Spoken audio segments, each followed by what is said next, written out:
Chicken কালাভুনা একেবারে খতরনাক test. আচ্ছা chicken recipe এর কাছে ঠেক পাবে না। প্রথমেই কিছু পেঁয়াজকে ভেজে বেরেস্তা বানিয়ে ফেলুন। এবার এই গোটা মশলাগুলোকে হালকা ভেজে ঠান্ডা করে গুঁড়ো করে ফেলুন।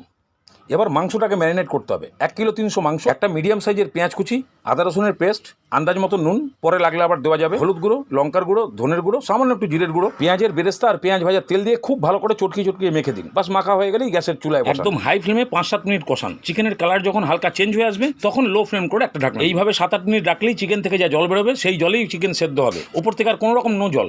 এখন খালি ঢাকনা দিয়ে ভালো করে কষতে থাকুন। যখন দেখবেন চিকেনটা মোটামুটি 70% সেদ্ধ হয়ে গেছে তখন ভাজা গুঁড়ো মশলাটা দিয়ে দিন। 2-3 মিনিট ভালো করে মিক্স করে লো ফ্লেমে রাখুন। এবার একটা বাগার দিতে হবে। একটা প্যানের মধ্যে সামান্য পেঁয়াজ কুচি, রসুন কুচি আর আদা কুচি আর 2-3টে শুকনো লঙ্কা ভালো করে এটা লাল লাল করে ভেজে নিন। এবার গ্রেভি শুদ্ধ 2-3 পিস মাংস প্যানের মধ্যে রাখুন, ঢাকনা দিয়ে 2 মিনিট রেখে দিন। তারপরে আবার কড়াইতে ঢেলে দিন পুরোটা। এবারে কিছু কাঁচা পেঁয়াজ কুচি দিয়ে 7-8 মিনিট কষলেই কালা ভুনার কালার চলে আসবে। তারপরে নামান। এবারে সবাইকে খাওয়ান আর নাম কামান।